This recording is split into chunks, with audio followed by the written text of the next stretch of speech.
তাফসির ইবনে কাসির নামে বিখ্যাত তাফসির গ্রন্থটির আসল নাম কি? ক তাফসিরুল কোরআনিল করিম, খ তাফসিরুল কোরআনিল মজিদ, গ তাফসিরুল কোরআনিল হাকিম, ঘ তাফসিরুল কোরআনিল আযীম।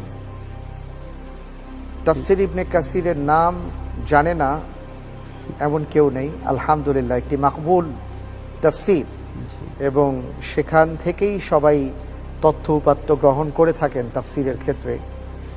কিন্তু তার আসল নাম কি? জি, আমি আল্লাহর উপর ভরসা করে বলছি উত্তরটি ঘ তাফসিরুল কোরআনুল আযীম। তাফসিরুল কোরআনিল আযীম আযীম, ইনশাআল্লাহ। লক করে দেব? ইনশাআল্লাহ। লক করে দেয়া হোক ঘ তাফসিরুল কোরআনিল আযীম। সঠিক উত্তর। আলহামদুলিল্লাহ, আবারও আল্লাহ শুকরিয়া আদায়